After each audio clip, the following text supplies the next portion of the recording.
Miubos ang kaso sa Violence Against Women and Children o VAUC sa Davao City sa miaging tuig itandi ni atong 2023. Dugag detalye sa report ni John D. Esteban. Anaa sa 2,386 ang kaso sa Violence Against Women and Children o VAUC sa tuig 2024 sa Davao City.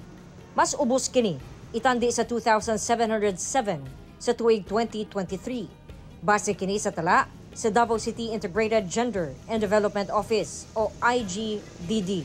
Kadaghanan niini economic abuse o walay trabaho ang mga babae kay sagad anaara sa balay. Gisundan ang ihap sa emotional o psychological abuse, dayon pisikal nga pagpangabuso ug ang sexual abuse. Ang pagkunhod tungod matud pa sa pagbalik sa normal o pagbalik sa ekonomiya human ang COVID-19 nga pwede na makagawa sa mga tao. Karon nga ginasaulog ang Women's Month, giawhag sa IGDD nga unta mutambong ang kalalakinan sa mga panaghisgot bisan sa barangay aron mas mapasabot ang katungod sa kababayen-an.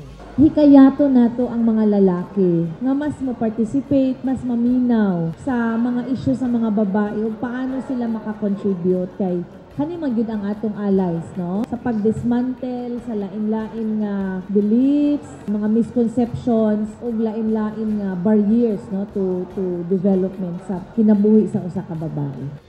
Apan taliwala sa pag-ubos sa VAUC cases, makaalarma matud pa ang nagkataas nga kaso sa rape sulod sa panimalay. Nagawori ko kay sa Davao mismo, taas siya from January to February, no, na kasagaran incest o kanang kauban sa trabaho. So, dili gina-demystify nga ang nagari, dili estranghero, kundi mga kaila o suot sa babae o batang babae. Ang Department of Social Welfare and Development Office Region 11 nagpahibalo sa kababayenan nga doon na sila mga programa o serbisyo alang kanila, ilabi na kung sila biktima sa pagpag-abuso. Have a psychosocial counseling, no? So, ginanga mo ang first na intervention na ginahatag sa mga gender-based violence ng mga clients, victims. Referral to crisis intervention section. So, mo na to siya kang financial assistance. If in case na, depende po sa needs po sa ito ang GBV na mga victims na clients.